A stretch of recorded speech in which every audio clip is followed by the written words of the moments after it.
저는 최근에 남자가 여자에 미치면 어떻게 되는지 눈앞에서 모든 걸 지켜봤는데요. 그 끝은 두 눈 뜨고 볼 수 없을 정도로 처참하게 무너지는 모습을 보게 되었습니다. 제 나이는 40대 중반이고 현재 시모의 건강 문제로 꽤 오랜 기간 옆에서 병간호를 해드리고 있는 중이었어요. 위암을 앓고 계셨던 시모의 건강 상태는 점점 더 안 좋아지게 되었고 주어진 시간이 얼마 남지 않았다는 진단을 받게 됐을 때 그동안 저를 딸처럼 대해주셨던 시모와 함께한 추억들이 떠올라 오열을 했어요. 시모의 모습을 지켜본 남편 또한 충격을 많이 받았는지 괴로워하고 있었습니다. 그런데 항상 제 옆에서 시모의 건강을 같이 챙겨줬던 남편이 사실은 모든 행동들이 전부 거짓이었다는 걸 저와 시모는 이미 알고 있었어요. 단 하루라도 진실된 모습을 보여주길 바랐지만 남편은 시모의 건강이 점점 더 악화가 되어 갈 때마다 더욱더 대범한 모습을 보이고 있었습니다. 그 모습을 지켜보던 저와 시모는 내색을 하지 않았을 뿐 이미 어떤 일을 꾸미고 있는지 전부 알고 있었죠. 그리고 이번에 시모와 저는 오랜 시간 참아왔던 걸 터뜨리게 되었고 집안은 한바탕 난리가 나게 되었어요. 5년이라는 시간 동안 시모의 곁에서 항상 간병을 해드리는 게 쉽지만은 않았어요. 남편과 15년 정도의 결혼 생활을 하면서 시모가 저를 항상 친딸처럼 생각해 주셔서 저 또한 좋은 며느리가 되고 싶어 항상 최선을 다해 왔었죠. 시모는 시부가 세상을 떠나시고 난 이후부터 항상 외로워하셔서 제가 옆에서 자주 챙겨드리며 허전해 하시는 공간을 대신 채워드렸고 시부가 사고로 세상을 떠난 충격에서 하루라도 빨리 회복시켜 드리기 위해 정말 많은 노력을 해왔었어요. 제가 결혼 초에 시부가 사고로 돌아가셔서 10년 가까이 시모의 곁을 지켜드렸죠. 오랜 시간이 지난 만큼 시모의 우울증은 없어졌고 정신적으로 건강을 되찾으셔서 앞으로 좋은 날만 있게 될 줄 알았는데 어느 날부터인가 시모의 건강 상태에 빨간불이 켜져 병원에서 검사를 받았었는데 충격적이게도 위암 판정을 받게 되셨습니다. 시부가 세상을 떠나신 충격에서 겨우 벗어나셨는데 시모의 건강에 적신호가 켜지게 되자 이번엔 반대로 저에게 우울증이 찾아왔고 믿어지지 않는 현실을 받아들이고 싶지가 않았어요. 워낙 늦게 암을 발견하게 되면서 온몸에 암세포가 전이가 되어버린 상태라 서둘러 큰 병원으로 입원해 항암 치료를 받아야만 했어요. 그렇게 하루하루 힘든 날들을 보내며 시모가 하루빨리 건강을 되찾길 간절히 바랐었는데 이런 심각한 상황 속에서 남편은 저 몰래 해선 안 될 짓을 저지르고 있었습니다. 시모가 입원을 하시게 된 이후부터 남편을 챙겨주지 못하고 있었는데 그게 항상 마음에 걸려 오래간만에 단둘이 시간 좀 보내면서 저녁 한 끼 같이 하려고 피부과 원장으로 일을 하고 있는 남편의 병원에 찾아갔어요. 그런데 제가 로비에 들어오는 순간 카운터에 있던 실장님이 갑자기 저를 막아서며 진료실로 들어가지 못하게 하길래 당황한 얼굴로 안에 환자가 있냐고 물어보니 상담 중이라면서 표정 관리를 하지 못하길래 평소와는 좀 다른 모습을 보이는 실장님의 얼굴에 이상함을 느끼게 되었어요. 저에게 무언가를 숨기려 한다는 걸 직감한 저는 제 팔을 잡고 있던 실장님을 뿌리치며 진료실의 문을 활짝 열려는 순간 실장님이 뒤에서 저를 강하게 붙잡았고 진료실에서 들려오는 한 여자의 목소리와 남편이 주고받는 대화에 너무 큰 충격을 받아 다리에 힘이 풀려버려 그 자리에 주저앉으려 하자 실장님이 저를 부축해 주었습니다. 내가 아까 전화해봤는데, 안사람이 오늘은 집에 우리 엄마 간병 때문에 들어오지 않을 것 같다네. 오래간만에 집에서 좋은 시간 보낼 수 있을 것 같은데. 나 하루빨리 당신 안사람이 되고 싶은데 언제까지 기다려야 되는 거야? 그 집 이제 내 거나 다름없는 거잖아. 나한테 주기로 했는데 왜 내가 오빠 안사람 눈치 봐가면서 몰래 들어가야 돼? 우리 관계 그냥 말하면 안 돼? 오빠가 돈 많이 버니까 위자료도 전부 주면 되잖아. 나만 있으면 되는 거 아니야? 나도 그렇게 하고 싶지. 그런데 아직은 시간이 좀 더 필요해. 우리 엄마 간병을 해줄 사람이 필요한데, 너한테 고생시키고 싶지 않으니까 조금만 기다려 달라는 거야. 침착하게 때를 기다리면 내가 가진 모든 게 알아서 손에 쥐어질 텐데, 그거 못 기다려? 이제 얼마 남지도 않았어. 뱃속에 있는 우리 아이는 우리 가인이 닮지 않았으면 좋겠네. 성격이 이렇게 급해서야 되겠어? 거의 다 왔으니까 잠깐 숨 돌린다 생각하고 최대한 몸조심하는 게 좋을 거야.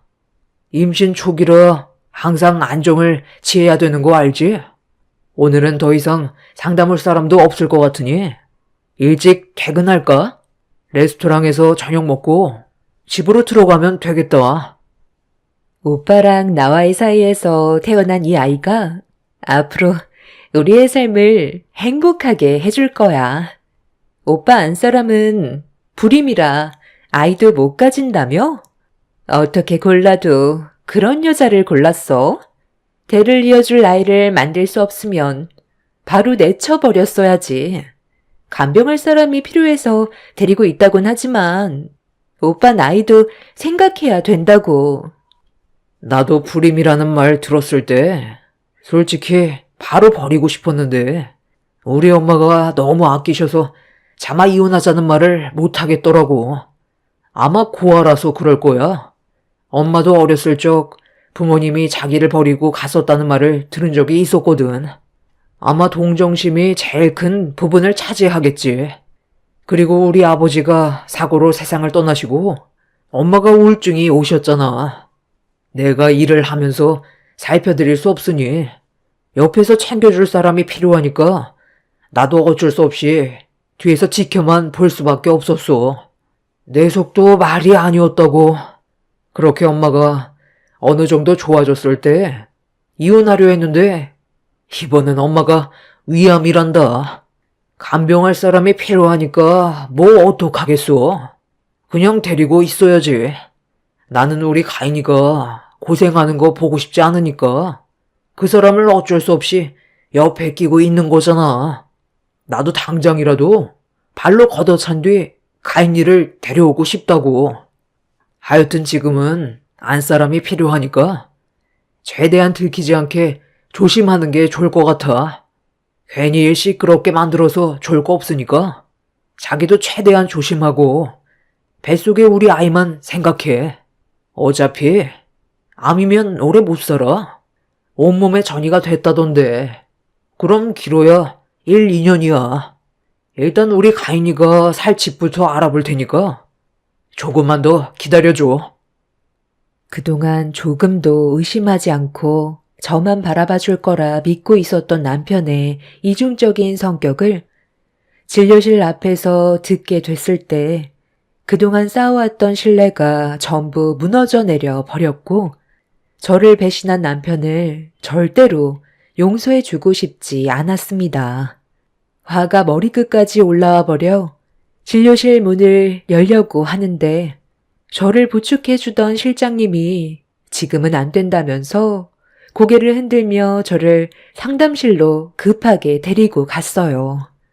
저와 거의 10년을 알고 지낸 실장님은 되려 저에게 죄송하다면서 그동안 남편이 다른 여자와 만나고 있다는 걸 알고는 있었지만 저에게 말을 할 수가 없었다면서 괴로운 얼굴로 고개를 떨군 채 힘들어하고 있었어요.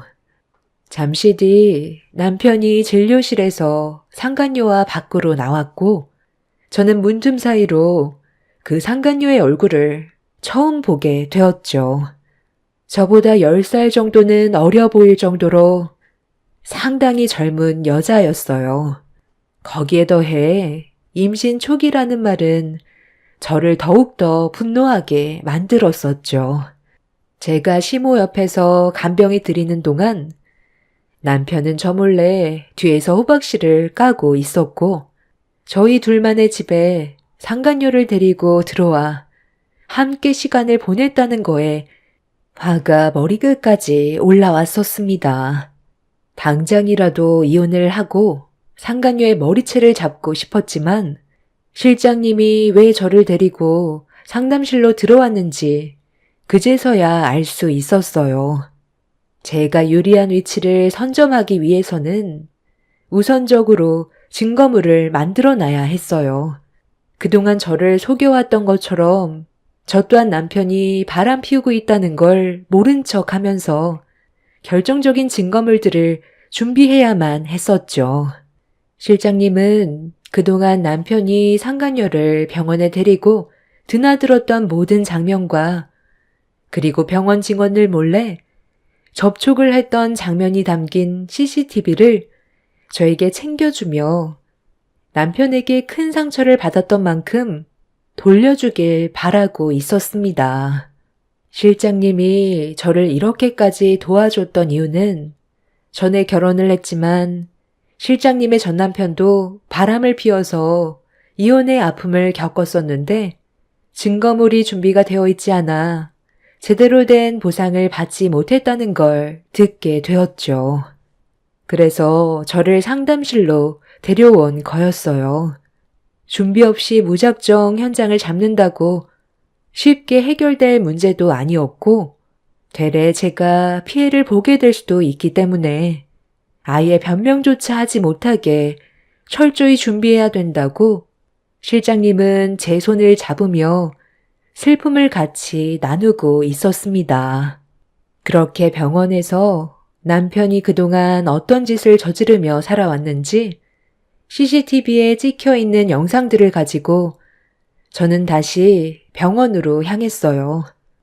저는 병실에 누워 계신 시모의 얼굴을 보자마자 남편한테 받게 된 배신에 결국 참아왔던 눈물을 왈칵 쏟아내게 되었고 감정 조절이 되지 않아 괴로움을 견디지 못하자 이런 제 모습을 보신 시모는 무슨 일이냐며 걱정스러운 눈빛으로 바라보시길래 천천히 걸음을 옮겨 들고 있던 핸드폰에 남편이 저 몰래 어떤 일을 저지르고 있었는지 찍혀있는 영상을 보여드렸어요. 그리고 남편이 바람 피우고 있는 모습을 전부 보게 되신 시모도 상당히 충격을 받으셨는지 말을 이어가지 못한 채 저를 안아주셨고 시모가 위로를 해주시는 한마디에 오열을 하고 말았습니다. 불쌍한 것. 우리 집에 시집와서 지금까지 희생하며 살아왔는데 그놈은 감사한 줄도 모르고 감히 바람을 피우다니. 다 내 잘못이다.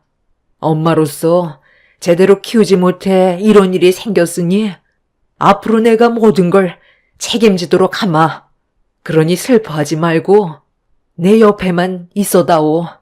네가 받은 상처들 몇 배로 돌려주마.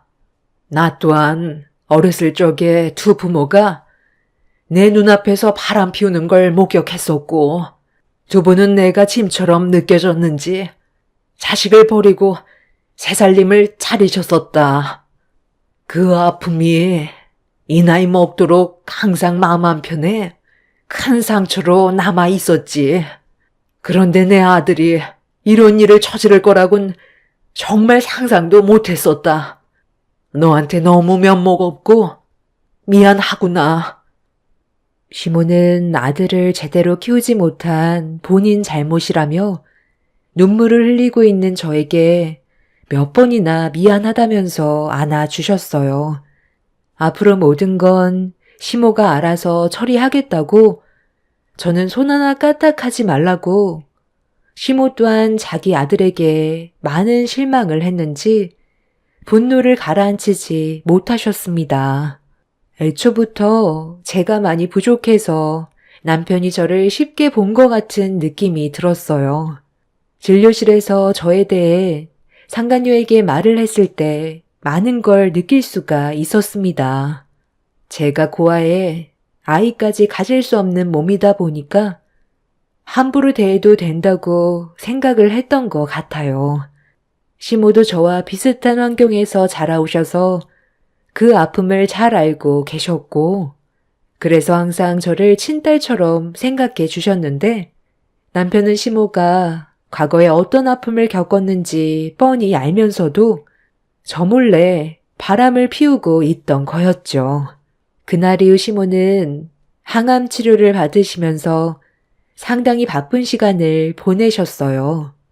항상 어딘가에 전화를 하셨고 변호사를 불러 상담을 받고 있었습니다. 그런 시간을 보내던 어느 날 시모가 저에게 서류 하나를 건네주셨습니다.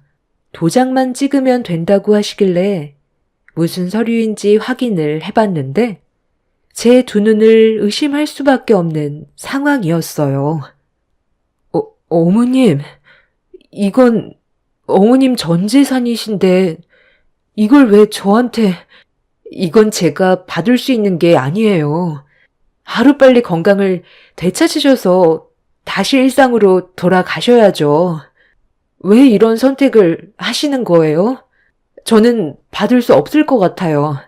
요즘 변호사도 자주 다녀가고 전화도 많이 하시는데 일단 건강부터 챙기시는 게 우선이에요. 내가 얼마나 살 것 같니? 주어진 시간이 그리 많지 않다. 그 전에 신변 정리를 하기 위해 서둘러 움직이는 것뿐이야. 네가 그동안 내 옆에서 얼마나 많은 고생을 했어? 이 정도는 충분히 받을 자격이 된다. 내 아들놈 손에 들어가봤자 상간녀랑 둘이 나눠 먹겠지. 너는 그걸 바라는 거냐? 그게 아니라면 고민하지 말고 도장 찍거라. 그리고 앞으로는 기죽지 말고 당당하게 살아. 너도 행복할 자격 충분히 있고 내가 그렇게 해주고 싶어서 그런 거니 미안해하지 않아도 된다.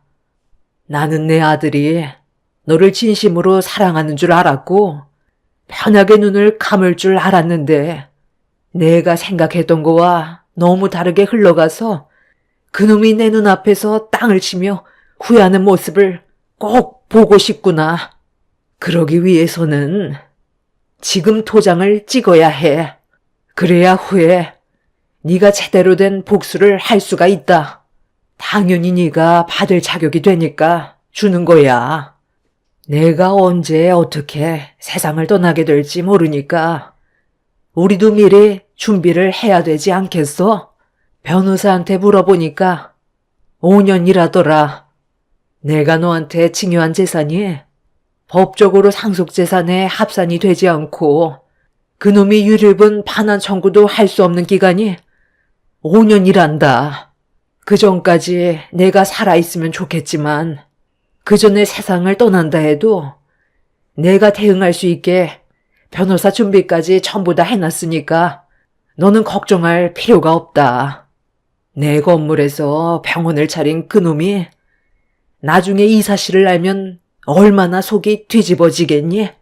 5년 뒤면 그 건물은 법적으로 내 아들이 절대 건들 수 없게 되니까 그때까지 나도 최대한 버티고 이 사실을 숨기고 있어야 우리가 할 수 있는 최대의 복수가 되는 거다. 나중에 네가 우위를 선점했을 때 너 앞에서 무릎 꿇게 되는 그놈을 절대 용서하지 말고 꼭 행복하게 살아야 한다. 시모는 모든 걸 계획적으로 움직이셨고 저는 서류에 도장을 찍게 되었습니다. 그렇게 남편이 병원 일을 하고 있는 80억짜리 복합 건물은 제 소유가 되었고, 시모는 법적 분쟁에서 제가 힘들어지는 모습을 보고 싶지 않으셨는지 끝까지 버티려고 노력을 하셨어요. 남편은 바쁘다는 핑계로 아주 가끔 잠깐 얼굴을 비추고 다시 돌아갔었죠. 저에게는 고생이 많다며 마음에도 없는 말들을 늘어놓았고, 하루하루 변해가는 남편은 시모가 언제쯤 세상을 떠나게 될지 그것만 손꼽아 기다리고 있었습니다. 그래야 80억 건물이 남편의 소유가 될 수 있을 테니까요. 이미 저에게 증여가 된 것도 모른 채 남편은 그날을 상상하고 있었는지 병실 밖으로 나갈 때마다 항상 미소 짓고 있었어요. 하지만 시모는 악착같이 버티셨고, 남편이 저 몰래 상간녀와 바람 피우는 모든 일상들을 전부 다 보고받고 있었습니다. 저도 이미 남편에 대한 마음이 떠나버린 상태라 시간이 지날수록 바람을 피우고 있는데도 별 감정이 없었어요. 시모가 제 옆에서 든든한 지원군이 되어주셔서 아예 신경조차 쓰지 않게 되었죠. 남편은 시모가 악착같이 버티시는 모습을 지켜보면서 생각했던 것보다 꽤 오랜 시간이 흘러가게 되자 결국 속마음이 겉으로 표현이 되어 버렸고, 그 말을 듣게 된 시모는 충격을 많이 받으셨는지 처음으로 말을 이어나가지 못하셨습니다. 엄마, 도대체 왜 미련하게 붙잡고 계시는 거예요? 도대체 무엇을 원하시길래 악착같이 버티시려 하냐고요? 이제 그만해도 되잖아요. 너무 지친다고요. 이 사람이 엄마 간병해 드린 지가 벌써 아버지 돌아가시고부터 15년 가까이 되어가고 있어요. 이 사람도 생각을 좀 해주셔야죠. 의사가 뭐라는 줄 아세요? 이미 온몸에 암세포가 퍼져서 지금 당장 세상을 떠나셔도 이상하지 않을 만큼 심각한 상태라는데 버티고 계신 것만도 기적이라고 했어요. 왜 이렇게까지 버티시는 거예요? 엄마가 가진 재산이 저한테 넘어오는 게 아까워서 그런 거예요? 아직도 미련이 남는 게 있어요? 속마음을 말씀하지 않으니까 제가 알 수 있는 게 있어야죠. 사과해라. 지금이라도 늦지 않았으니까 사과하고 다시 제자리로 돌아올 수 있게 노력하거라. 그게 엄마가 진심으로 바라는 마지막 소원이다. 우리 엄마 뭐라고 하시는 거냐? 세상 떠날 때 되셨는데 버티고 계시니까 헛것까지 보이시나 보다. 아유, 속 터져. 그냥 편하게 눈 감으시면 되지. 도대체 왜 저러시는 거냐? 의사가 이번 달 넘기기 힘들다고 했는데 내가 봤을 때 우리 엄마 1년은 더 사실 것 같다. 정말 징하다 징해. 이제 나도 두 손 두 발 다 들었어. 어머님이 방금 사과하라고 하셨잖아. 왜 그런 말씀을 하셨는지부터 생각해 봐야 하는 거 아니야? 당신이 잘못한 게 있으니까 저러시지 않겠어? 내가 잘못을 했다고? 지금까지 가족을 위해 열심히 살아온 내가 뭘 잘못했다는 건데? 나처럼 가정에 충실한 사람도 없어. 병든 우리 엄마 옆에 오랜 시간 같이 있다 보니까 당신까지 정신 상태가 이상해진 거야? 쓸데없는 말 하지 말고 당신도 하루빨리 우리 엄마가 세상 떠나길 빌라고. 시모는 남편의 거침없는 말에 상당히 충격을 받으셨고 분노를 감추지 못하셨어요. 이미 시모가 한계라는 걸 저도 알고 있었지만 끝까지 버티시려 하시는 건 오로지 저를 위한 거라는 걸 알 수 있었습니다. 남편이 가고 나서 힘겨워하시는 시모의 손을 잡고 그만하셔도 된다고 했지만 시모는 제 말이 끝나자마자 손을 더 꽉 잡으셨어요. 그렇게 이를 악물고 버티신 시모는 5년이라는 시간을 채우셨고 저에게 증여된 건물에 대한 소유권을 남편은 법적 상속 재산을 주장할 수 없게 되었죠. 그렇게 힘든 고통의 시간을 보내오신 시모는 마지막으로 아들의 얼굴이 보고 싶다며 남편이 일하는 병원으로 가주길 바라셨어요. 저희가 남편의 병원에 들어서자마자 실장님이 나오셔서 난감한 얼굴로 저에게 달려와 진료실 안에 남편과 상간녀가 있다며 저에게 상황을 설명해 주었습니다. 저는 시모가 타고 계신 휠체어를 끌며 진료실로 향했고 문 앞에 멈추는 순간 상간녀와 남편이 서로 다투고 있었는지 안 좋은 말들을 주고받고 있었습니다. 도대체 언제까지 기다리라는 건데? 1, 2년이면 된다고 해놓고 벌써 5년이나 지났잖아. 차라리 그냥 이혼 소송으로 끝내고 위자료 줘버리라니까? 이제 한 달도 안 남았어. 우리 엄마 곧 세상 떠나시는데 괜히 심기 불편하게 해드렸다가 내가 바람 피웠다는 사실 알게 되면 가지고 계신 재산 전부 기부해버리면 어떡해? 이 건물 소유가 우리 엄마로 되어 있는 거 몰라? 지금까지 잘 버텨왔으면 한 달을 못 참아? 이제 다 왔어. 정말 끝났다니까. 아이도 다시 가지면 되잖아. 유산 그거 아무것도 아니야. 당신은 건강해서 충분히 기회가 있다고. 너무 조급해하지 마. 그럴수록 우리가 더 불리해지는 거 몰라? 나만 믿고 따라오라고. 꼴값들을 떨고 있네. 당신 정말 끝까지 정신 못 차렸구나. 몇 번이나 어머님이 기회를 주셨는데도 정신을 못 차리고 있어? 어머님이 오죽했으면 여기까지 오셨겠어. 엄마. 갑자기 여긴 왜 오셨어요?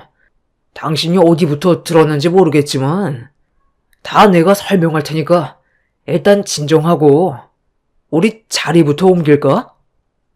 너한테 몇 번이나 사과하고 제자리로 돌아오라는 말을 몇 번이나 했었다. 그런데 너는 끝까지 정신을 차리지 못하고 뒤는 돌아보려 하지 않더구나. 내가 오늘 여기 온 건 너한테 더는 기회가 없다는 말을 해주고 싶어서 왔다. 이 건물 우리 며느리한테 증여했고 법적으로 너한테는 어떠한 소유권도 없으니 이제 며느리 건물에서 나가도록 해라. 엄마가 항상 너한테 뭐라고 그랬지? 한 번 꾸린 가정 절대로 놓지 말라고 했잖아. 입이 닳도록 얘기했었는데 너는 엄마 말을 무시하고 저런 저급한 여자랑 바람을 피워? 그런 너한테 내가 더 이상 뭘 바라겠니? 지금까지 정신력으로 이 약 물고 버틴 이유도 다 너한테 벌을 주기 위해서였다. 오늘 이 시간부로 며느리를 위해 이혼 전담 변호사들이 너를 상대할 거다. 증거는 5년 동안 차고 넘치게 모았으니까 아마 빠져나갈 구멍은 없을 거다. 너 같은 년이 감히 우리 집안을 건드려? 내가 널 평생 땅을 치며 후회하도록 만드마. 각오 단단히 하는 게 좋을 거야. 남편과 상간녀는 예상하지 못한 상황에 당황해선 말도 제대로 이어가지 못했어요. 80억이나 되는 건물이 제 소유가 됐다는 걸 남편은 믿을 수 없었는지 시모에게 소리치며 당장 원상태로 돌려놓으라고 병원에서 난리를 쳤고 시모는 버티실 때까지 버티셨는지 결국 그 자리에서 정신을 잃게 되셨습니다. 눈앞에서 자기 엄마가 눈을 감았는데도 남편은 저에게 목소리를 높이며 건물을 당장 내놓으라고 화를 냈고 저는 그런 쓰레기를 상대하고 싶지 않아 서둘러 시모를 모시고 병원으로 향하려는데 남편이 제 멱살을 잡았어요. 그리곤 저에게 땡전 한 푼 줄 수 없다면서 분노한 눈빛으로 노려보고 있었습니다. 저 또한 그동안 참았던 만큼 화가 났던 터라 남편의 뺨에 손을 올렸고 그 모습을 보던 상간녀가 누구 뺨을 때리냐고 화를 내길래 그 말이 끝나는 순간 상간녀의 머리채를 잡아 오랜 시간 참아왔던 분노를 한꺼번에 터뜨려 버렸습니다. 실장님은 119에 신고를 한 뒤 경찰서에 바로 도움을 요청했어요. 그 사이 저는 남편과 상간녀 사이에서 몸싸움을 겪게 하며 한바탕 난리를 치고 있었죠. 그런데 상간녀가 모든 게 끝이 났다고 갑자기 남편의 뺨을 올려 쳤는데 남편도 이미 앞뒤 안 가릴 정도로 이성을 잃어버려 상간녀를 탓하고 있었습니다. 저를 향한 분노가 서로에게 돌아섰고 둘이 몸싸움을 벌이고 있는데 상간녀가 남편을 강하게 밀치는 순간 바닥에 엎질러진 물에 발이 미끄러졌는지 책상 모서리에 얼굴을 부딪힌 뒤 비명을 지르고 있었어요. 진료실에서 뒹굴던 남편의 얼굴에 피가 흘렀고 그 사이 구급차가 와서 시모와 남편을 데리고 응급실로 향했습니다. 뒤이어온 경찰들은 사건에 대해 조사를 이어나갔고 상간녀는 주저앉은 채 온몸을 떨고 있었어요. 저는 급하게 응급실로 향했고 도착해서 상황 설명을 듣자마자 오열을 하고 말았습니다. 시모는 이미 세상을 떠나신 상태였고 남편은 눈을 심하게 다쳐 수술을 하고 있다는 말을 듣게 되었죠. 남편이 어떻게 되든 상관없었지만 시모와 마지막 한마디 나누지 못하고 세상을 떠나셨다는 거에 너무 마음이 안 좋았어요. 저를 도와주시기 위해 힘들게 버텨오셨는데 감사하다는 말조차 하지 못했었죠. 남편은 한쪽 눈을 크게 다쳐 수술을 했지만 결국 실명을 하게 될 거라는 말을 듣게 되었고 저는 시모의 장례를 치러 드렸습니다.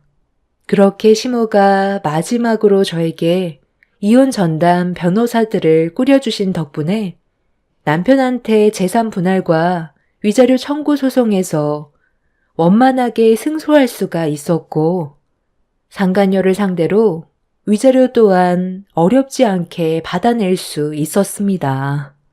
그리고 남편은 앞으로 피부과 의사로서 처침이 수술이 어려워 의사 생활의 행보에 어려움을 겪게 되었죠. 상간녀는 그날 이후 남편을 버렸고 그제서야 저한테 매달려 다시 돌아와 달라고 애원했지만 시모가 너무 가슴 아프게 세상을 떠나셨고 저 또한 그동안 받은 아픔이 있기 때문에 남편이 내민 손을 잡아주지 않았습니다. 그렇게 지금 현재 남편과 저는 법적으로 남이 된 상태입니다. 남편 또한 상간녀를 상대로 자신을 밀어서 피해를 준 부분에 대해 소송을 걸어 싸움 중이죠. 평생 동안 자기가 무엇을 잘못했는지 뉘우치며 살았으면 좋겠어요. 옆에 있을 때는 소중함을 모른다는 말이 있잖아요. 저와 시모가 떠난 뒤 혼자 남겨진 남편이 저에 대한 소중함이 얼마나 컸을지 느끼길 바랄 뿐입니다. 앞으로 제 인생에는 많은 변화가 찾아오겠지만 제 곁을 떠난 시모에게 항상 감사하며 살아갈 거고 후회 없는 인생을 만들어 가려고 노력할 겁니다. 제 사연 들어주신 여러분들께서는 곁에 있는 소중한 사람들과 행복한 삶을 만들어 가시길 바랍니다. 감사합니다. 안녕하세요. 저는 남편의 실수로 인해 엄청난 일을 겪게 된 35살 결혼 3년 차 된 여자입니다. 아무리 생각해봐도 정말 이건 너무하지 않나 싶네요. 여러분들께서 제 남편이 정신적으로 이상이 있는지 한번 판단해 보시길 바랍니다. 5년 전 제 나이 30살 때 남편과 처음 만났는데요. 그때 남편은 외국 계열 엔지니어 개발자였고 한창 자기 일에 열심을 보이던 평범한 남자였어요. 저는 부모님의 도움을 받아 빵집 겸 카페를 동시에 운영하고 있었어요. 저희 카페가 동네에서 제일 큰 매장이었고 직원 수도 상당히 많은 편이에요. 그때는 정말 잘 나갔었죠. 지금은 저 혼자 운영해도 될 정도로 경기가 좋아지지 않았지만 그때 당시에는 직원 수도 5명이 넘었었어요. 빵 만드시는 분까지 포함하면 합이 8명이었습니다. 그만큼 동네에서 평판이 좋았는데 그런 저희 매장에서 특이하게 단 한 번도 커피 전문점에서 커피를 주문하지 않고 생과일 주스를 주문하시는 분이 있었어요. 그래서 그런지 제 눈에 각인이 되었죠. 별 생각 없었는데 하도 궁금해서 커피는 안 좋아하시냐고 물어봤어요. 그랬더니 자기는 커피 마시면 잠을 잘 수가 없고 심장박동수가 빨라져서 그날 하루가 너무 힘들다며 생과일 주스를 먹는 게 자신에게는 오히려 좋다는 말을 들었습니다. 워낙 단골 손님이었고 항상 빵에 과일 주스 포장해서 가시길래 아침에 몇 번 신경 써서 새롭게 출시된 빵 맛 좀 보시라며 서비스로 넣어드린 적도 있었어요. 그리고 저희는 점심시간에 특별히 배달 서비스도 진행을 했었어요. 회사 일이 바쁘다 보면 점심을 놓치는 분들이 계셔서 그때 간단하게 챙겨 드실 수 있게 따로 포장해서 전화 오면 배달 대행 불러서 보내드립니다. 그런데 어느 날 상당히 바쁜 날이 있었는데 그때 하필 배달하시는 분들도 많이 밀려 있어서 제가 대신 가게 되었고 양해를 구해 엘리베이터 앞에서 만나기로 약속을 잡았습니다. 그렇게 회사 건물에 도착을 하니 저를 보며 웃으면서 다가온 사람은 다름 아닌 단골 손님이었던 지금의 남편이었습니다. 워낙 일이 바빠서 포장된 빵을 급하게 건네주고 나왔는데 문자 오는 소리가 들리길래 핸드폰을 열어보니 고맙다며 잘 먹겠다는 문자였어요. 그렇게 서로 전화번호를 자연스럽게 공유하게 되면서 가끔 개인적으로 저에게 양해를 구하며 아침에 미리 점심에 먹을 것까지 준비해달라고 요청을 하였어요. 서로에 대해 개인적인 질문을 하지 않았지만 점점 연락하는 빈도가 잦아지면서 아침 인사 정도는 문자로 주고받기 시작했어요. 어디까지나 손님으로서 친절하게 대했던 것뿐인데 사람이 한번 관심을 보이고 연락을 하다 보니까 자연스럽게 생각이 나게 되는 일들이 있었고 그런 사소했던 인연이 연인 사이로 발전하게 되었습니다. 저에게 예상하지 못했던 사랑이 다가오면서 제 인생이 바뀌기 시작했고 2년의 연애 끝에 결혼까지 하게 되었어요. 처음 시댁에 인사드리러 갔을 때 시어머니 별로 좋아해주지 않으셨어요. 제가 카페와 빵집 같이 운영한다고 하니 돈도 안 되는 거 한다며 혀를 차셨습니다. 그런데 제가 남편 월급에 비해 버는 돈이 훨씬 많다는 걸 알게 되면서 시어머니가 저를 대해주시는 태도는 순식간에 달라졌고 그때부터 거의 매일 저희 매장에 와서 주변 지인분들 데려와 하루 종일 대화 나누고 들어가셨습니다. 저는 그런 문제에 대해 별 신경을 쓰지 않았어요. 그래도 예비 며느리라고 매장에 손님들 데려와서 소개해 주셨고 그로 인해 오히려 더 많은 분들에게 홍보가 된 셈이니까요. 그런데 이 문제가 결혼하고 나서 저에게 타격을 주게 될 거라곤 전혀 생각하지 못했습니다. 당신 일도 바빠서 내가 이런 말 안 하려고 했는데 어머님 요즘 우리 매장에 자주 찾아오셔. 하루에 한 번은 기본이야. 어쩔 때는 하루에 2번도 오실 때도 있으니까 그런 건 다 좋다 이거야. 문제는 결혼하고 나서부터 일절 결제를 안 하시니까 그런 부분들이 점점 매장에 문제가 생기기 시작하네. 그래서 저번에 한번 얘기해 드렸는데 오늘도 어머님은 지인분들 엄청 많이 데려오셔서 결제는 전혀 안 하시니까 내가 그런 상황에서 너무 난감해서 이 문제는 당신이 풀어줬으면 하는데 생각을 해봐. 하루에 보통 어머님이 데려오시는 지인분들은 매번 사람이 바뀌는 것도 아니고 매일같이 시간을 보내는 친한 분들이시던데 하루에 보통 왔다 가시는 동안 몇십만 원 정도의 빵과 음료를 드시고 가시니까 이게 한 달 매출로 따져봤을 때 절대 무시할 수 없는 금액이더라고. 직원들 월급도 줘야 하고 매일 오시니까 사장인 내가 직원 눈치를 보게 되잖아. 당신이 좋게 좀 타일러봐. 내가 얘기하면 기분 상해하실지도 모르잖아. 그런 일이 있었어? 진작 나한테 얘기 좀 하지 그랬어. 내가 엄마 기분 상하지 않게 잘 얘기할 테니까 걱정하지 마. 남편은 별 문제 없을 거라며 흥분하려는 저를 가라앉혔고 그 뒤로 시어머니는 한동안 매장에 찾아오지 않으셨어요. 기분이 상하신 건지 괜히 얘기했나 생각하며 전화도 드려봤지만 받지 않으셨습니다. 아무래도 단단히 화가 나신 것 같아 어머님이 좋아하시는 커피와 빵을 포장해서 퇴근하는 도중 잠시 들려 초인종을 눌렀는데 아무도 안 계신 것 같았어요. 그래서 다시 어머님께 전화를 해봤지만 연락이 되지 않아 현관문에 걸어두고 집으로 돌아왔습니다. 그런데 그날따라 남편도 집에 늦게 들어오더라고요. 평소에는 저와 비슷하게 퇴근하거나 저보다 먼저 퇴근하는데 남편도 연락 한 통 없이 집에도 없어서 기분이 별로 좋지 않았어요.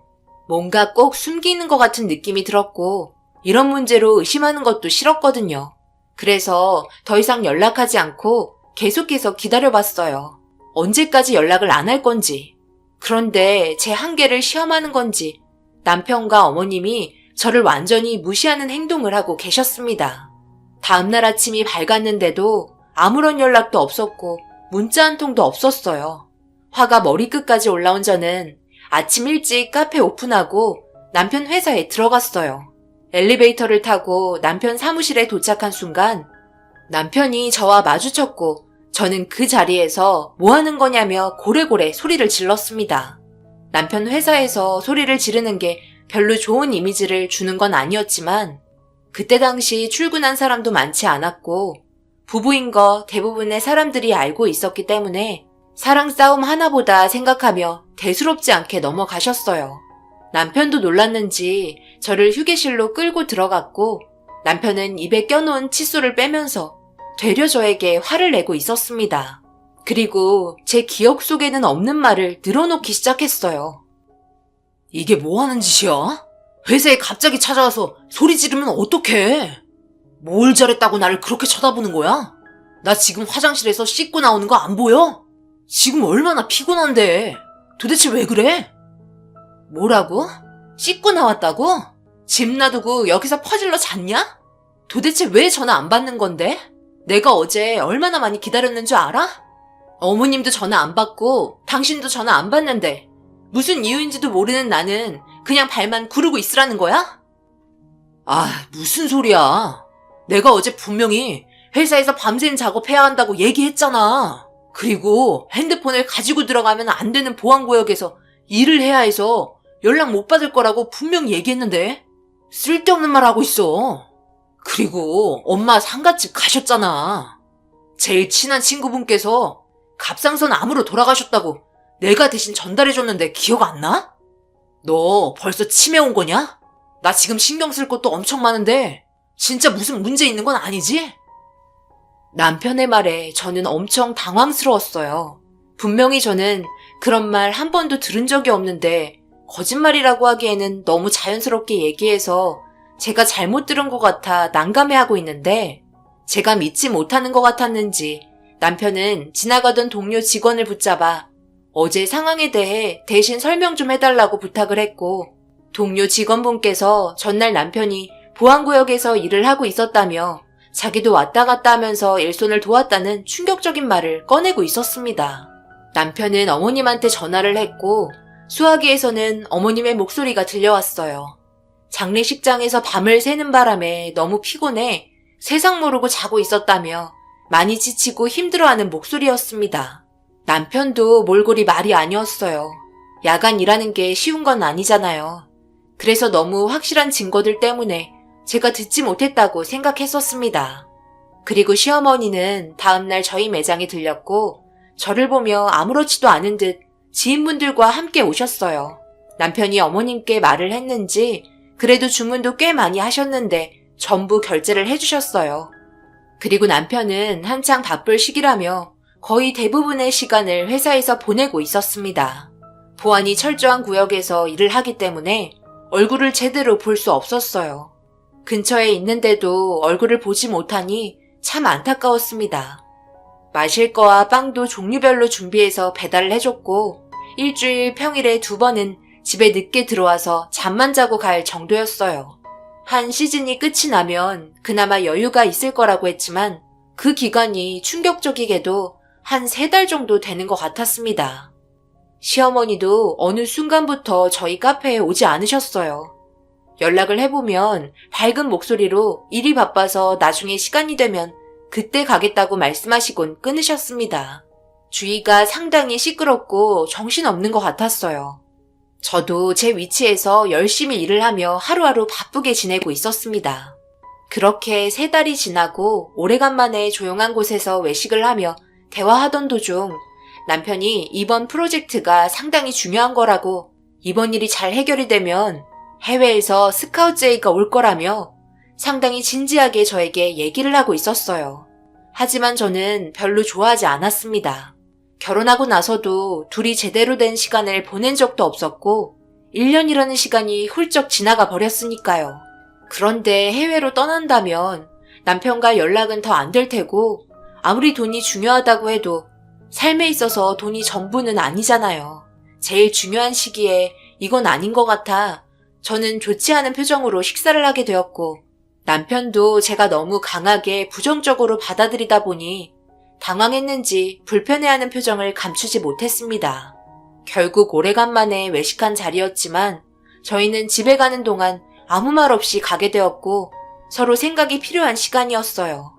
저는 반대하고 있었고 남편은 이번 프로젝트를 꼭 성공해서 해외에 인정을 받아 고액 연봉으로 스카우트제이가 들어오길 바라고 있었으니까요. 이런 문제로 인해 결혼 생활에 대해 고민을 하게 될 거라고 생각하지 못했어요. 그런데 시어머니도 저희 부부 사이에 금이 가고 있다는 걸 남편을 통해 알게 되었는지 퇴근하고 집에 들어가는 시간에 맞춰서 저희 집으로 찾아오셨습니다. 어머님, 시간도 늦었는데 전화로 하면 되지. 힘드시게 여기까지 오셨어요. 안 그러셔도 되는데. 너희들 사이에 문제가 생겼다는데 내가 그럼 그냥 보고만 있어? 상황을 해결해야 할 거 아니니? 여기 좀 앉아봐라. 내가 전화로 해도 되는데 굳이 이렇게 찾아온 거는 전화로 말하는 것보다 서로 얼굴 맞대고 얘기하는 게 아무래도 더 진지하게 대화할 수 있어서 찾아온 거니? 부담 갖지 말고 시애미 말 좀 들어봐라. 너 우리 아들이랑 이혼할 생각 있니? 이혼할 생각 없으면 꾹 참고 기다려줘야지. 앞으로 살아가야 할 날이 훨씬 많은데 좀 더 안정적인 삶을 사는 게 낫지. 그 자리에 맴돌면 달라지는 거 없고 더 좋은 환경에서 살아갈 수 없는 거야.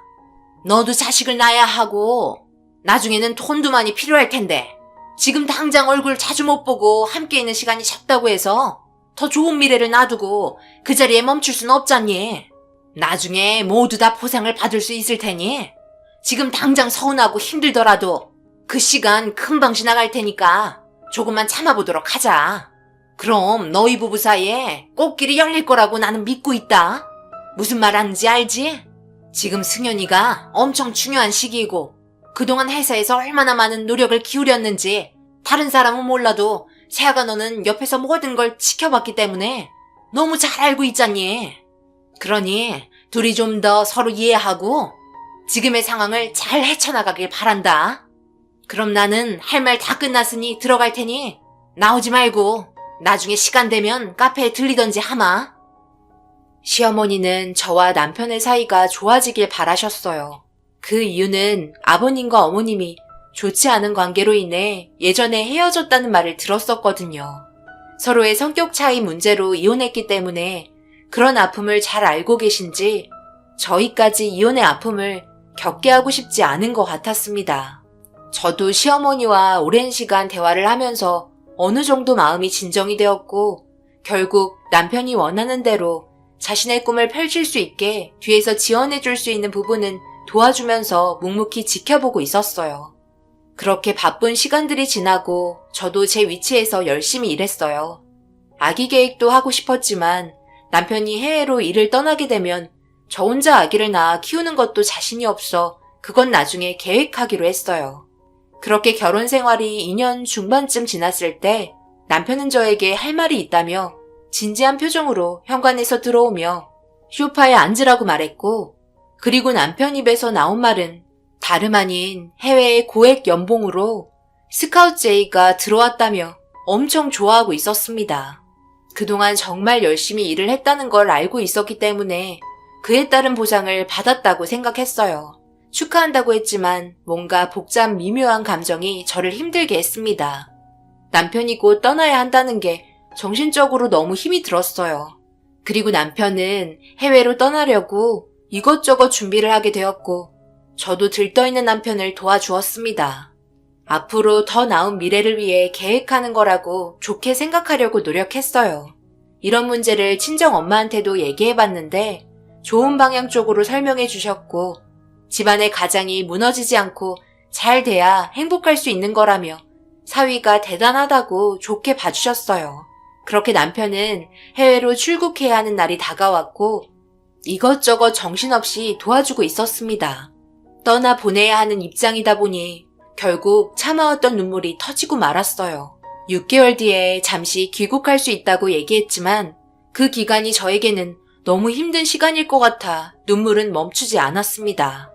그렇게 집에 있던 짐들을 차에 싣고 있었고 남편은 걱정하지 말라며 금방 돌아올 거라고 저를 안아주었어요.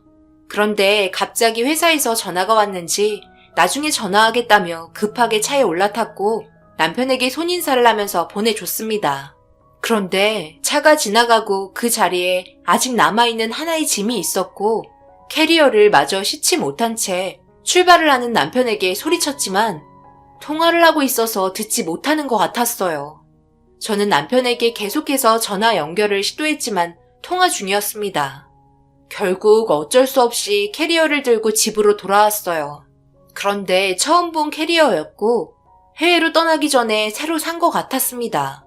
집에 들어온 저는 혹시 더 챙겨줄 게 있는지 캐리어를 열어보려고 했는데 비밀번호로 잠겨 있었고 이것저것 맞춰보다가 남편 핸드폰 뒷자리로 버튼을 누름과 동시에 캐리어는 덜컥 소리를 내며 열리게 되었어요. 그리고 캐리어 안을 펼치는 순간 너무 무방비했던 저는 그 안에 있던 내용물을 본 순간 경악을 하고 말았어요. 그리고 뒤이어 남편에게 전화가 왔고 저는 차마 전화를 받을 수가 없었습니다. 지금의 상황을 어떻게 해결해야 할지도 몰랐고 진정도 되지 않은 상태에서 전화를 받는다면 아무런 대처도 할 수 없을 것 같았어요. 그래서 마음의 진정이 될 때까지 전화를 받지 않았고 혹시 남편이 올지도 모르기 때문에 캐리어는 숨겨놓고 있었어요. 그런데 생각했던 것처럼 남편은 급하게 현관문으로 들어오면서 무언가를 찾는 것 같았습니다. 저는 남편을 바라보며 뭐 하냐고 물어봤네요. 무슨 일 있는 거야? 갑자기 왜 돌아왔어? 이러다 비행기 늦으면 어쩌려고? 빨리 가봐야 한다며? 그게 내가 캐리어 하나를 놓고 간 것 같은데 차에 없는 것 같아서 집에 있나 해서 와봤지. 거기에 입을 옷이 있거든. 그래? 난 못 봤는데? 당신 출발할 때도 아무것도 없었어. 확실히 잘 찾아본 거 맞아? 어디에 분실한 건 아니고? 남편은 한참을 집안 구석구석 캐리어를 찾기 시작했고 결국 나오지 않자 다녀오겠다며 늦었는지 급하게 밖으로 나갔습니다. 저는 남편 차가 출발하는 걸 확인하고 다시 캐리어를 열어 꺼내보았고 다시 봐도 남편이 가지고 있다는 게 전혀 이해되지 않는 물건들이 가득했어요. 하나하나 구석구석 살펴보게 되었고 그리고 그 안에 지퍼가 있길래 열어보니 충격적이게도 제가 알고 있는 사람과 함께 찍은 사진이 들어있었습니다. 거기에 더해 남편 무릎에 앉아있는 아이 사진이 들어있었네요. 이해할 수 없는 물건들의 결정적인 증거가 되는 사진이었습니다. 캐리어 안에는 1살에서 2살 사이의 아이가 입을 수 있는 옷들과 함께 필요한 물건들이 가득 들어있었고 그동안 함께 찍었던 앨범까지 잘 포장이 되어 있었어요. 그걸 보면서 더 충격이었던 건 남편이 제가 아는 여자와 함께 여행을 간 시기가 남편이 회사 일로 바빠서 집에 들어오지 못한 시간과 겹치는 날이었어요. 결국 남편이 저 몰래 바람을 피우고 있다는 걸 알게 되었습니다. 그런데 그 과정들이 하나하나 풀어가다 보니 소름이 돋을 정도로 너무 철저하게 움직이고 있었어요. 먼저 남편과 바람이 난 여자는 저희 카페에 일하던 직원이었고 무슨 이유 때문인지 갑자기 일을 그만두게 되는 상황이 있었습니다. 제가 결혼한다고 했을 때 일을 그만뒀었거든요. 그래서 그 직원 전화번호가 있길래 전화를 걸어봤는데 없는 번호라고 나오고 있어서 남편에게 침착하게 다시 전화를 걸었습니다. 남편은 제가 전화를 하자마자 급하게 받더니 하는 말이 캐리어 찾았냐는 말이 먼저 나왔고 공항에 거의 다 도착한 상태라며 걱정을 하고 있었습니다. 택시를 타고 공항으로 지금 출발한다며 제 시간에 도착할 것 같아 도착한 후에 전화하라고 얘기한 후 끊으려는데 갑자기 아기가 칭얼거리는 소리가 들려왔어요. 그리고 바로 끊겼습니다. 그때 제 심장은 터질 것처럼 빠르게 뛰기 시작했고 급하게 택시를 불러 공항으로 향했어요. 비행기를 절대 태우면 안 된다는 걸 직감하게 되었죠. 함께 떠나버리면 저는 아무것도 할 수가 없으니까요. 그렇게 공항에 도착해서 남편을 찾기 위해 이리저리 뛰어다니고 있는데 이상하게 남편이 비행기를 타고 떠나야 할 시간에 목적지로 가는 비행기는 없었고 아무리 살펴봐도 남편이 떠난다는 시간의 비행기는 아주 늦은 저녁에 있었습니다. 그때 뒤통수를 맞은 것 같은 느낌이 들었어요. 뭔가 잘못됐구나 생각했죠. 다시 택시를 타고 이 문제를 시어머니에게 얘기하려고 방향을 틀어 도착했는데 충격적이게도 남편 차가 시어머니 집 앞에 주차가 되어 있었습니다. 그리고 더 큰 충격은 시어머니가 사진 속에 있던 아이를 안고 있었어요. 그 옆에는 함께 일했던 직원이 걸어 나오며 서로 행복한 웃음으로 바라보고 있었습니다. 저는 택시에서 급하게 내려 전봇대 뒤로 숨은 뒤 그 장면을 전부 찍기 시작했고 뒤이어 들리는 대화 소리에 저는 오열하고 말았어요. 남편과 시모의 엄청난 배신에 저는 이가 깨질 정도로 꽉 깨물고 듣고 있었어요. 여기는 걱정하지 말고 조심히 들어가라. 뒤는 내가 책임질 테니 너는 가서 일이나 잘해. 비행기가 늦은 저녁이라서 그래도 저녁 한 끼는 같이 할 수 있었네. 우리 손자랑 이쁜 며느리랑 함께 있으니까 내가 다 든든하다. 엄마, 그런데 정말 괜찮을까? 상황이 이렇게 된 게 참 나도 씁쓸한데 시간이 지나면 지날수록 우리한테 더 큰 문제가 생길까봐 나는 그게 걱정이네. 그리고 우리 아들 주려고 사둔 캐리어가 없어져서 너무 불안한데 그냥 말해야 하지 않을까? 무슨 말을 한다는 거야? 지금 장난하니? 그럼 너는 회사에서 잘리고 돈은 누가 벌어? 회사에서 이미지를 얼마나 중요하게 생각하는지 그건 네가 더 잘 알잖니. 이런 일들이 있었다는 게 드러나면 해외에서 고액의 돈을 받고 일을 할 수 있겠어? 잔말 말고 너는 일이나 열심히 하도록 해. 그러니 적당히 했어야지. 새아가랑 결혼하기 전에 하필 양다리 걸쳐서 이런 일 만들어. 얘가 임신하면서 일이 이렇게 됐잖아. 손자 낳은 우리 며느리는 기분이 좋겠어? 최대한 조용하게 이혼해서 피해 안 가도록 하면 되니까 너는 몸이 멀어져서 마음도 멀어진 것 같다며 사랑이 식은 것처럼 계속 행동을 하도록 해. 그럼 내가 중간에서 조용히 조율해서 깔끔하게 이혼시켜줄 테니까. 그럼 모든 게 잘 해결되잖니? 남편은 저와 결혼한다고 했을 때 저희 직원을 건드렸고 몰래 만나오다가 임신까지 하게 되는 충격적인 상황이 벌어졌던 거였어요. 저는 더 이상 참지 못하고 차문을 열고 개차반 같은 남편과 시어머니에게 걸어갔습니다. 전봇대에 숨어있던 제가 나오자마자 시어머니와 남편이 저를 보게 되었고 그 순간 얼굴이 사색이 돼서는 도망치려고 우왕좌왕하고 있었어요. 저는 남편을 향해 세차게 손을 휘둘렀고 시어머니는 뭐 하는 거냐고 소리치기 시작했어요. 그리고 저는 직원이었던 여자에게도 다가가 얼굴에 손이 올라갔고 제가 남편과 함께 결혼까지 하려고 계획했다는 걸 알면서도 저질렀던 행동들이 너무 괘씸했습니다. 시어머니는 자기가 설명하겠다며 저를 진정시키려 했지만 그런 모습들이 너무 가식 같아서 금세 어두워진 밤에 가로등빛을 의지한 채 시모의 머리채를 잡고 힘차게 흔들었어요. 순식간에 온 동네가 난리가 난 상태에서 결국 남편은 저에게 무릎 꿇고 손이 발이 되도록 빌었습니다. 그렇게 남편과 저는 결국 이혼을 하게 되었고 남편과 시어머니 그리고 그 여자를 상대로 소송을 제기했어요. 제발 일을 크게 만들지 말라며 자기 아들 인생 망친다고 눈물을 흘리면서 얘기하는 시어머니에게 당신들도 똑같이 당해보라고 법적으로 적용할 수 있는 처벌을 내렸습니다.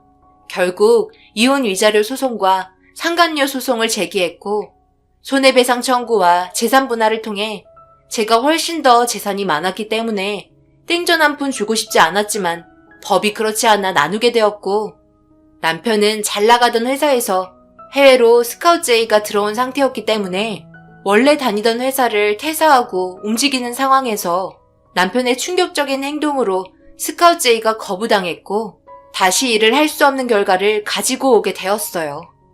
불인대로 거둔다고 법적으로 처벌을 받았는데 알고 보니 남편을 도와준 같은 회사 직원도 한통속이었다는 게 밝혀지게 되면서 그 사람에게도 정신적인 보상을 소송했습니다. 회사에서 보안상으로 연락이 안 되고 들어갈 수 없다는 그런 말들은 새빨간 거짓말이었어요. 결국 그 사람도 징계 조치가 내려진다고 하더라고요. 이런 충격적인 상황이 하루라도 빨리 밝혀진 게 다행이라고 생각하지만 그동안 믿고 사랑했던 사람에게 내 시간을 들였다는 게 너무 가슴이 아프네요. 앞으로 저에게 이 모든 걸 보상받을 수 있는 더 좋은 날이 올 수 있을까요? 그동안 제가 겪었던 일들 여기에 전부 풀어놓았으니 앞으로 행복한 날들만 펼쳐지길 바랄 뿐입니다. 그 사람들 전부 폭삭 망해서 길거리에 나앉았으면 좋겠어요. 제 사연 들어주신 분들 오늘 하루도 고생하셨어요. 마무리 잘하시고 즐거운 저녁 되시길 바랍니다. 감사합니다.